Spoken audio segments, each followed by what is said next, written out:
यह वीडियो केवल लेखक और उनकी पुस्तक पर ही आधारित नहीं है, बल्कि इनसे जुड़े हुए बहुत ही रोचक जानकारी, इतिहास, कालक्रम, समय आदि के बारे में भी प्रदर्शित करेगा। ठीक है, चलिए स्टार्ट करते हैं। इस वीडियो में बहुत सारे ऐसे लेखक हैं, उनकी जीवनी है, प्लस साथ ही साथ उनके द्वारा रचित पुस्तकें के द्वारा में पढ़ेंगे। सबसे पहले हम विष्णु शर्मा के। विष्णु शर्मा एक महान लेखक हुआ करते थे, वो भी एक उपन्यास लेखक हैं। ठीक है, इनकी एक प्रसिद्ध रचना है पंचतंत्र। पंचतंत्र के बारे में देखेंगे तो पंचतंत्र एक विश्वविख्यात कथा संग्रह है या ग्रंथ है। ठीक है, कथा ग्रंथ है, ध्यान रखिएगा। पंचतंत्र एक कथा ग्रंथ है, इसमें बहुत सारे कथा सम्मिलित है। पंचतंत्र एक केवल किसी एक कहानी पर आधारित नहीं है, इस पंचतंत्र में कई कहानी जुड़ी गई है। इसके रचयिता आचार्य विष्णु शर्मा है। ठीक है, इस ग्रंथ में प्रतिपादित राजनीति के 5 तंत्र भाग हैं। ठीक है, 5 तंत्रों से मिला हुआ है पंचतंत्र, और इसी 5 तंत्र की वजह से इसे पंचतंत्र का नाम दिया गया है। इसी कारण इसे पंचतंत्र नाम प्राप्त हुआ है। भारतीय इतिहास की नीति कथाओं का विश्व में महत्वपूर्ण स्थान है। इस चीज़ को याद रखिएगा, केवल यह भारतीय इतिहास में ही नहीं, यपित विश्व में भी इसका बहुत महत्वपूर्ण स्थान है।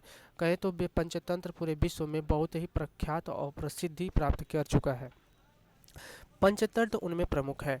पंचतंत्र को संस्कृत भाषा में 5 निबंध, ध्यान रखिएगा, संस्कृत भाषा में 5 निबंध या अध्याय भी कहा गया है। क्या बोला गया है? 5 अध्याय। ठीक है, 5 अध्याय पर यह आधारित पंचतंत्र है। ठीक है, उपदेशप्रद भारतीय पशु कथाओं का संग्रह जो अपने मूल देश तथा पूरे विश्व में विख्यात रूप से प्रसारित हुआ। यह केवल किस आधार पर, ध्यान रखिएगा, यह उपदेशप्रद प्लस पशु कथाओं, जो भी उपदेश दिया गया इस कहानी में, जो भी उपदेश है, ठीक है, यह पशु पर आधारित कहानियाँ, पशु पर आधारित कहानियों के हिसाब से कुछ उपदेश दी गई है। इसी वजह से यह मूल देश भारत में ही नहीं, अपितु पूरे विश्व में विख्यात है। यूरोप में इस पुस्तक को द फेबल्स ऑफ विदपाई के नाम से जाना जाता है। द फेबल्स ऑफ विदपाई, हमने बताया गया था कि यह केवल भारत में ही नहीं, अपितु पूरे विश्व में विख्यात है। इसका एक संस्करण वहाँ 11वीं शताब्दी में भी पहुँच गया था। ध्यान रखिए, बहुत पुराना संस्करण 11वीं शताब्दी में भी पहुँच गया था। चलिए आगे देखते हैं। आगे है अरस खान जी के बारे में। रस खान द्वारा रचित एक है प्रेम वाटिका। ठीक है, प्रेम वाटिका भक्तिकालीन कवि रस खान द्वारा लिखी गई एक प्रसिद्ध कृति है। इस कृति की रचना संवत 1671 में की गई है। मतलब कहें तो 1671 के आसपास रस खान द्वारा यह रचना लिखी गई है। रस खान की इस कृति में कुल 53 दोहे हैं, याद रखिएगा, 53 दोहे, मतलब प्रेम वाटिका में कुल 53 दोहे लिखे गए हैं। ठीक है, हिंदी साहित्य में कृष्ण भक्त एवं भक्तिकालीन कवियों में रस खान का महत्वपूर्ण स्थान है। तो कह सकते हैं कि जो रस खान जी हैं वह कृष्ण भक्ति कालीन शाखा से संबंधित है। कृष्ण भक्ति कालीन, ठीक है, इस शाखा से संबंधित है। उन्होंने रस की खान कहा जाता है, रस की खान, ध्यान रखिएगा, खान। उनके काव्य में भक्ति रस श्रृंगार दोनों की प्रधानता मिलती है, क्योंकि कृष्ण भगवान जो थे वह भक्ति से भी संबंधित थे, प्लस साथ ही साथ उनके कृष्ण जी के श्रृंगार का भी काफ़ी ज़्यादा वर्णन मिलता है। ठीक है, इस वजह से यह केवल भक्ति के साथ साथ श्रृंगार दोनों का सम्मिलित वर्णन किए हैं। आगे चलते हैं तो आगे हमारे मिलते हैं शूद्रक, जिनकी प्रमुख पुस्तक है मृच्छकटिकम। इसका मतलब है मिट्टी का खिलौना। ठीक है, यह एक प्रसिद्ध संस्कृत ग्रंथ है। बहुत ध्यान इंपॉर्टेंट चीज़ है, मृच्छकटिकम किस भाषा में लिखी गई है? यह संस्कृत भाषा में लिखी गई यह पुस्तक है। ठीक है, यह किसके द्वारा है? शूद्रक के द्वारा लिखी गई है। ठीक है, शूद्रक द्वारा रचित नाटक से गुप्तकालीन संस्कृति इतिहास की जानकारी मिलती है। यहाँ से एक बहुत इंपॉर्टेंट लाइन आपको मिल गई है कि जो मृच्छकटिकम है, इसके माध्यम से गुप्तकालीन संस्कृत के बारे में जानकारी मिलती है। ठीक है, कह सकते हैं मृच्छकटिकम कौन से काल में लिखी गई पुस्तक है? तो आप बता सकते हैं गुप्तकालीन काल में लिखी गई यह पुस्तक है। ठीक है, और संस्कृत भाषा में लिखी गई पुस्तक है। आगे चलते हैं वात्सायन के बारे में। तो वात्सायन की प्रसिद्ध पुस्तक है कामसूत्र। ठीक है, कामसूत्र के बारे में देखते हैं। तो कामसूत्र जो महर्षि वात्सायन द्वारा रचित यह भारत का एक प्रसिद्ध काम शास्त्र है। यह किस तरह का शास्त्र है? यह काम शास्त्र के नाम से जाना जाता है, ये कामसूत्र। ठीक है, यह विश्व की प्रथम यौन संहिता है। इस चीज़ को याद रखिएगा, प्रथम जहाँ कोई चीज़ आ जाती है वह इम्पोर्टेंट बन जाती है। तो इस वजह से कह सकते हैं कामसूत्र जो है प्रथम यौन संहिता। ठीक है, जिसमें यौन प्रेम के मनोशारीरिक सिद्धांतों तथा प्रयोग की विस्तृत व्याख्या एवं विमोचना की गई है। ठीक है, अर्थ के क्षेत्र में जो स्थान कौटिल्य के अर्थशास्त्र का है, काम के क्षेत्र में वही स्थान कामसूत्र का। ध्यान रखिएगा, कौटिल्य द्वारा जो रचना की गई है, कौटिल्य द्वारा जो रचना की गई है अर्थशास्त्र। ठीक है, जो अर्थशास्त्र के क्षेत्र में कौटिल्य का जो स्थान है वही कामसूत्र के क्षेत्र में इनका वात्स्यायन जी का लेखन जो है वह कामसूत्र का स्थान है। ठीक है, आगे चलते हैं तो आगे देखते हैं जीमूतवाहन। जीमूतवाहन एक प्रकार के प्रसिद्ध धर्मग्रंथ लेखक थे, जिनका प्रसिद्ध पुस्तक है दाएं भाग। ठीक है, दाएं भाग का मतलब आप कह सकते हैं दाएं भाग।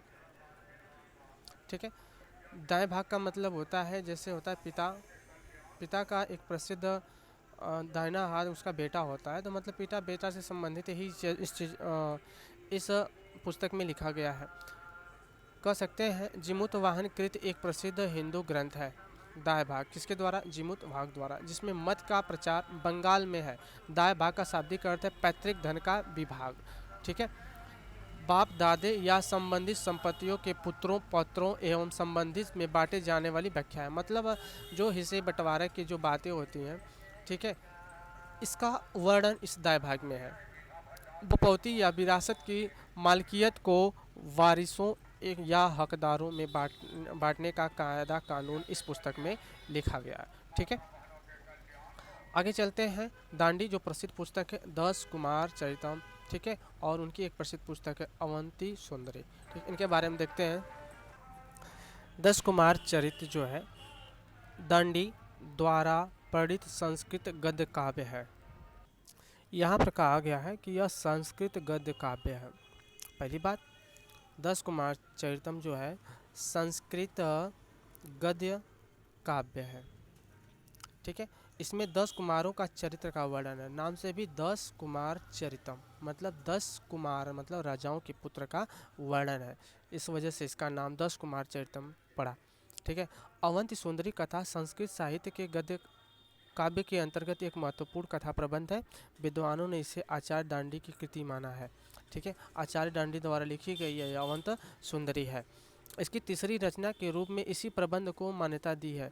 दांडी के काव्यादर्शी की टीका जंघाल ने इसे दांडी की रचना कहा है।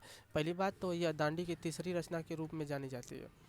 ठीक है, और ये जो अवंती सुंदरी है और दांडी द्वारा लिखी गई इस रचना के विषय में कुछ मतभेद भी है कि यह अवंती सुंदरी किसके द्वारा लिखी गई है, लेकिन यहाँ पर जंघाल ने इसे दांडी की रचना कहा है। ठीक है, ध्यान रखिएगा, उन्होंने माना है कि दांडी की यह तीसरी रचना के रूप में अवंती सुंदरी है। 10 कुमार चरितम यह भी दांडी द्वारा लिखी गई है। इसमें संस्कृत गद्य काव्य है, प्लस इसमें 10 कुमार चरित्र का वर्णन है। आगे चलते हैं तो अश्वघोष की प्रसिद्ध पुस्तक बुद्ध चरितम। ठीक है, बुद्ध चरितम संस्कृत का महाकाव्य है, इसको भी याद रखिएगा, यह संस्कृत का महाकाव्य है। ठीक है, इसके रचयिता अश्वघोष जी है। ठीक है, इसकी रचना काल 2री शताब्दी। इसमें गौतम बुद्ध का जीवन परिचय बहुत इंपॉर्टेंट है। बुद्ध के नाम से भी आप जहाँ पहचान सकते हैं हम कि इसका जो जीवन परिचय है इसमें यह गौतम बुद्ध जी का है। ठीक है, इस चीज़ को याद रखिएगा। आगे चलते हैं बाणभट्ट। बाणभट्ट की प्रमुख रचना है कादम्बरी, बहुत इंपॉर्टेंट। कादम्बरी बार बार पूछा जाता है एग्जाम में। कादम्बरी से संबंधित तथ्य ये है कि कादम्बरी संस्कृत साहित्य का महान उपन्यास है। पहली बात तो यह एक उपन्यास है। ठीक है, उपन्यास के साथ इसके रचनाकार बाणभट्ट जी है। यह विश्व का प्रथम उपन्यास कहलाने का अधिकारी है। पहली दूसरी बात, यह विश्व का प्रथम उपन्यास के नाम से भी जाना जाता है कादम्बरी। ठीक है, आगे देखते हैं फिरदौसी। फिरदौसी की एक प्रमुख रचना है शाहनामा। ठीक है, शाहनामा के बारे में कुछ जानकारी ले लेते हैं। पहली बात तो शाहनामा शाहनामे मतलब फारसी शब्द का यह महान ग्रंथ है, जिसके रचयिता फिरदौसी जी हैं। ठीक है, इसमें ईरान पर अरबी फतह के पूर्व में शासकों का चरित्र लिखा गया है। पहली बात ध्यान रखिएगा कि ईरान पर जब अरबी फतेह मतलब विजय से पहले इस पूर्व के शासकों द्वारा इसमें इसका चरित्र लिखा गया है। ठीक है, किसका चित्र लिखा गया है? पूर्व के शासकों का चित्र, ध्यान रखिएगा। ठीक है, खोरासन के महमूद गजनवी ने दरबार में प्रस्तुत इस किताब को फिरदौसी ने 30 साल की मेहनत के बाद 1010 में तैयार सन 1010 में तैयार करी। ध्यान रखिएगा, यह 30 साल की मेहनत है। इसमें एक कहानी भी प्रसिद्ध है, कहानी हम बता देते हैं। कहा जाता है कि महमूद गजनवी ने फिरदौसी से कहा, ठीक है, क्या कहा कि शाहनामा जो पुस्तक है इसके प्रति एक शब्द के लिए 1 दिनार देगा, मतलब एक शब्द बराबर 1 दिनार। ठीक है, लेकिन जब 30 साल मेहनत किया, 30 साल मेहनत करने के बाद उससे क्या मिला? वर्षों की कड़ी मेहनत के बाद जब शाहनामा तैयार हो गया और फिरदौसी उसे लेकर महमूद गजनवी के दरबार में गया, तो सम्राट ने उसे प्रत्येक शब्द के लिए 1 दिनार नहीं बल्कि 1 दिरहम का भुगतान करा दिया। इसकी वजह से फिरदौसी बहुत नाराज़ हुआ और उसने, कहा जाता है कि इस पर नाराज़ होकर फिरदौसी लौट गया और उसने 1 दिरहम भी नहीं लिया। बाद में वह जा कर के फिरदौसी ने लोगों के बीच में अपना प्रस्ताव रखा और कई मतभेद जारी हो गए। जारी होने के बाद शाहनामा पर जो लगा था इनाम, उस इनाम के तौर पे फिरदौसी को वह इनाम प्राप्त हुआ। आगे देखते हैं सूरदास जी का। सूरदास की प्रसिद्ध रचना साहित्य लहरी सूरसागर है। ठीक है, साहित्य लहरी 118 पदों की एक लघु रचना है। ठीक है, साहित्य लहरी केवल 118 पदों की एक छोटी रचना है। सूरसागर ब्रजभाषा में महाकवि सूरदास द्वारा रचे गए कीर्तनों पदों पर एक सुंदर संकलन है। ठीक है, यह ब्रज भाषा के कवि थे, ब्रज भाषा के कवि। ठीक है, आगे देखते हैं गुलबदन बेगम की रचना है हुमायूं नामा। ठीक है, हुमायूं नामा की जीवनी का नाम हुमायूं नामा, देखो यह हुमायूं नामा नहीं है, ये हुमायूं। ठीक है, हुमायूं की जीवनी का नाम हुमायूं नामा है। उनकी बहन गुलबदन बेगम ने इसको लिखा था। ठीक है, गुलबदन बेगम जो है ना, यह हुमायूं की बहन थी। ठीक है, इस बहन के द्वारा ही जो इसकी जीवनी लिखी गई थी, जीवनी लिखी गई, यह जो जीवनी है वह हुमायूं नामा के नाम से प्रसिद्ध हुई। ठीक है, उसमें हुमायूं को काफ़ी विनम्र स्वभाव का बताया गया है और इस जीवनी के तरीके से उन्होंने हुमायूं को क्रोधित और उकसाने की कोशिश भी की है। इस बात को याद रखिएगा, ज़्यादा इम्पोर्टेंट यही लाइन है कि हुमायूं की जीवनी को हुमायूं नामा कहा गया और यह किसके द्वारा लिखी गई है? तो गुलबदन के द्वारा लिखी गई है। तो हुमायूं और गुलबदन के बीच में क्या संबंध था? तो वह भाई बहन का संबंध है। ठीक है, आगे देखते हैं। आगे है रविन्द्रनाथ टैगोर, जिनकी प्रसिद्ध पुस्तक गीतांजलि चित्रांगदा गोरा। ठीक है, गीतांजलि बंगला उच्चारण गीतांजलि से है। रविन्द्रनाथ ठाकुर द्वारा मूलतः बंगला में रचित गीतों का संग्रह है। मतलब कह सकते हैं यह गीतांजलि जो है ना, बांग्ला भाषा में रचित है। ठीक है, और इसी गीतांजलि के बाद इनको बहुत बड़ा भारत रत्न दिया गया। ठीक है, गीतांजलि शब्द का मतलब गीता और अंजलि इसका मतलब बनता है गीतों का उपहार। गीतांजलि का शाब्दिक अर्थ है गीतों का उपहार। ठीक है, आगे देखते हैं मैथिली शरण गुप्त, जिनकी रचना है भारत भारती मैथिली शरण गुप्त की प्रसिद्ध काव्य कीर्ति है जो 1912 से 1913 में लिखी गई थी। ठीक है, यह मैथिली शरण द्वारा लिखी गई रचना है। आगे चलते हैं तो अमृता प्रीतम की प्रसिद्ध रचना है काजल कैनवास। वेद व्यास आप जानते ही हैं, भगवत गीता और महाभारत के बारे में अच्छी तरह से आपको जानकारी है। ठीक है, जो वेद व्यास द्वारा लिखी गई रचना है भगवत गीता और महाभारत। ध्यान रखिए, ये वेद व्यास जी का भी एक नाम मिलता है इसमें वेदों में। तो ध्यान रखिए, यह वेदों की रचयिता नहीं है, वेदों के संकलन किए थे, वेदों का संकलन किए थे, मतलब वेदों को इकट्ठा करने का कार्य किए थे, लेकिन ये वेदों के रचयिता नहीं माने जाते हैं। जयशंकर प्रसाद की प्रसिद्ध पुस्तक कामायनी और आंसू है। और देख लेते हैं, कामायनी हिंदी भाषा के एक महाकाव्य है, इसके रचयिता जयशंकर प्रसाद जी हैं। ठीक है, यह आधुनिक छायावादी युग है। जयशंकर प्रसाद के बारे में पूछा जाता है कि यह छायावादी कवि के रूप में जाने जाते हैं। युग का सर्वोत्तम और प्रतिनिधि हिंदी महाकाव्य है, मतलब जो कामायनी है काफ़ी प्रसिद्ध और हिंदी का एक महान काव्य के अंतर्गत आता है।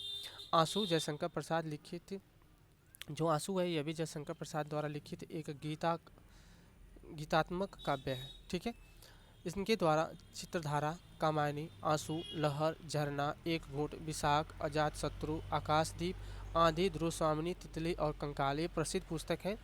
ठीक है, यह जनशंकर प्रसाद द्वारा लिखी गई है। इस चीज़ को याद रखिएगा, ये एग्जाम में पूछे जाते हैं बार बार बहुत ही। तितली, कंकाल, ध्रुवस्वामिनी, विशाख, एक घूंट, झरना, लहर, आंसू, ये बार बार पूछे गए हैं क्वेश्चन है। ठीक है, आगे चलते हैं। अरविंद घोष। अरविंद घोष की एक प्रसिद्ध पुस्तक है लाइफ डिवाइन, ये बार बार भी एग्जाम में पूछी गई है, इंपॉर्टेंट है, इसको लगा लीजिएगा अरविंद घोष की। ठीक है, सूर्यकांत त्रिपाठी निराला, इनकी प्रसिद्ध पुस्तक है अनामिका और परिमल। ठीक है, महादेवी वर्मा को आप अच्छी तरह से जानते हैं, परिचित भी होंगे, यामा। ठीक है, आमा के साथ साथ गिल्लू, गिल्लू भी इनकी प्रसिद्ध पुस्तक है। ठीक है, महादेवी वर्मा, यामा जो है, यमा एक कविता संग्रह, ध्यान रखिएगा, यह कविता संग्रह के रूप में है, जिनकी रचना महादेवी वर्मा जी ने की है। इनके 4 कविता संग्रह निरह, नीरजा, रश्मि और सांध्य गीत जो है ना, यह महादेवी वर्मा का ये 4 कविता संग्रह है। ठीक है, गिल्लू एक कहानी के रूप में जानी जाती है। ठीक है, आगे चलते हैं। विशाख दत्त द्वारा जो रचना की गई है वह है मुद्रा राक्षस। ठीक है, मुद्रा राक्षस में क्या है कि मुद्रा राक्षस संस्कृत का ऐतिहासिक नाटक है। ठीक है, जिसके रचयिता विशाख दत्त है। विशाख दत्त संस्कृत भाषा में सुप्रसिद्ध नाटककार थे। मुद्रा राक्षस, इस बात को रखिएगा, विशाख दत्त द्वारा रचित मुद्रा राक्षस है। पाणिनि, महर्षि पाणिनि द्वारा लिखी गई है पुस्तक अष्टाध्यायी। पाणिनि संस्कृत भाषा के सबसे बड़े व्याकरणविद हुआ करते थे। ठीक है, इनका जन्म तत्कालीन उत्तर पश्चिम भारत के गांधार में हुआ। ठीक है, इनके व्याकरण का नाम अष्टाध्यायी है, मतलब यह पाणिनि द्वारा लिखी गई एक पुस्तक व्याकरण के रूप में जानी जाती है। ठीक है, इसमें 8 अध्याय हैं। ठीक है, इसी वजह से इनका नाम अष्टाध्यायी पड़ा। लगभग 4 सहस्त्र सूत्र हैं, मतलब 4000 सूत्र हैं। संस्कृत भाषा को व्याकरण सम्मत रूप में देने में पाणिनि का योगदान है अतुलनीय माना जाता है। ठीक है, अष्टाध्यायी मात्र व्याकरण ग्रंथ नहीं है। अष्टाध्यायी जो एक केवल व्याकरण ही नहीं, यपितु इसके साथ साथ यह संस्कृत भाषा में एक सम्मिलित ज्ञानवर्धक पुस्तक भी है।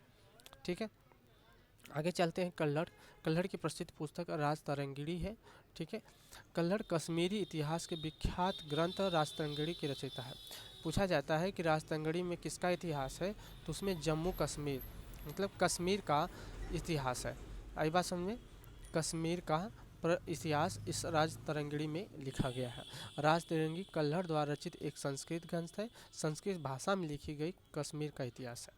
राजतरंगिणी का शाब्दिक अर्थ है राजाओं की नदी, जिसका भाव है राजाओं का इतिहास, समय प्रवाह, इस कविता के रूप में है। ठीक है, ध्यान रखिएगा, कल्हड़ द्वारा रचित जो राजतरंगिणी है संस्कृत भाषा में है। दूसरी बात, इसमें जम्मू कश्मीर का इतिहास है। ठीक है, और साथ ही साथ यह कविता भाषा में लिखी गई है। और राजतरंगिणी का मतलब होता है, जिसका एक शाब्दिक अर्थ होता है राजाओं की नदी, राजाओं की नदी। इस सब चीज़ों को यह सब क्वेश्चन बन चुके हैं। आगे चलते हैं। चाणक्य। चाणक्य अभी हमने बताया था, चाणक्य की प्रसिद्ध पुस्तक अर्थशास्त्र है। ठीक है, अर्थशास्त्र कौटिल्य, जिनका उपनाम चाणक्य भी है। ठीक है, द्वारा रचित संस्कृत का एक ग्रंथ है, जिसमें राज्य व्यवस्था, ध्यान रखिएगा, अर्थशास्त्र में राज्य व्यवस्था भी है। केवल अर्थशास्त्र में केवल आप अर्थ इकोनॉमिक्स को ही मत लीजिएगा, इसके साथ साथ राज्य व्यवस्था भी है, कृषि पर भी आधारित ये लिखा गया है, न्याय भी है और राजनीति भी है। ठीक है, राजनीति, इन सब चीज़ों का मेल है अर्थशास्त्र, यह चाणक्य द्वारा लिखी गई पुस्तक है। ठीक है, इसके अपने तरह का यह प्रसिद्ध ग्रंथ है। इनकी शैली उपदेशात्मक और सलाहात्मक है। इसकी जो शैली है ना, मतलब उपदेश के रूप में है। ठीक है, और सलाहात्मक है, मतलब सलाह के रूप में है। ठीक है, यह प्राचीन भारतीय राजनीति का प्रसिद्ध ग्रंथ है, ध्यान रखिएगा। इसके साथ साथ हमने बताया था राजनीति, न्याय, कृषि, अर्थव्यवस्था, चारों चीज़ याद रखिएगा। राज व्यवस्था, कृषि, न्याय, राजनीति, राज व्यवस्था, कृषि, न्याय और राजनीति। ठीक है, यह अर्थशास्त्र में लिखे गए प्रसिद्ध सलाह या उपदेश मान लीजिए इसको। ठीक है, इसके रचना का व्यक्ति नाम जो है विष्णुगुप्त है। ठीक है, विष्णुगुप्त, गोत्र नाम कौटिल्य है और स्थानीय नाम चाणक्य, मतलब केवल यह एक ही व्यक्ति द्वारा अन्य नाम से जाना जाता है। ठीक है, अर्थशास्त्र जो है, चलिए इसको छोड़िए लाइन को, आगे चलते हैं। आगे है कालिदास जी। कालिदास में कुमार संभव, रघुवंश, अभिज्ञान शाकुंतलम, मेघदूत आदि इतने प्रसिद्ध ग्रंथों की इन्होंने रचना की है। इनके 3 प्रसिद्ध नाटक भी है, अभिज्ञान शाकुंतलम, विक्रमोर्वशीयम, मालविकाग्निमित्रम। 2 महाकाव्य भी है, रघुवंशम और कुमार संभवम, ये 2 महाकाव्य हैं। ये ध्यान रखिएगा, ये सब तीनों नाटक हैं। और 2 महाखंड काव्य हैं, मेघदूत और ऋतु संहार, इस चीज़ को याद रखिएगा। इनमें भी ऋतु संहार को प्रोकित संदेह के साथ कालिदास की रचना स्वीकार करते हैं। यह जो प्रोकित है ना, वह संदेह के साथ कालिदास की रचना स्वीकार करते हैं। मतलब जो इनको यह संदेह है कि ऋतु जो संहार है वह कालिदास की रचना है कि नहीं, लेकिन फिर भी संदेह बस इन्होंने कालिदास की रचना को स्वीकार किया है। ठीक है, आगे चलते हैं गीत गोविंद। गीत गोविंद में देखेंगे, यह गीत गोविंद जो है ना जयदेव की रचना है। ठीक है, और चलते हैं मलिक मोहम्मद जायसी द्वारा लिखी गई प्रसिद्ध रचना है पद्मावत। ठीक है, पद्मावत इनकी 21 रचनाओं के उल्लेख मिलते हैं। ध्यान रखिएगा, मलिक मोहम्मद जायसी के 21 रचनाओं का उल्लेख मिलता है। इसमें पद्मावत, अखरावट, आखिरी कलाम, करनामा, चित्ररेखा, कान्हावत आदि प्रमुख है। जो ये प्रमुख पुस्तक है, ठीक है, यह मलिक मोहम्मद जायसी द्वारा लिखी गई है। जो प्रमुख है केवल उन्हीं का वर्णन यहाँ पर है, पर इनकी ख्याति का आधार पद्मावत ग्रंथ ही है। सबसे इन सभी उल्लेखित रचनाओं में जो पद्मावत है, ठीक है, वह सबसे प्रसिद्ध रचना के रूप में जानी जाती है। इन्हें पद्मिनी की प्रेम कथा का रोचक वर्णन हुआ है। पहली बात, पद्मावत में पद्मिनी की प्रेम कथा का रोचक वर्णन है। रत्नसेन की पहली पत्नी नागमती के वियोग का अनूठा वर्णन है। इसकी भाषा अवधी है। ठीक है, आगे चलते हैं भवभूति।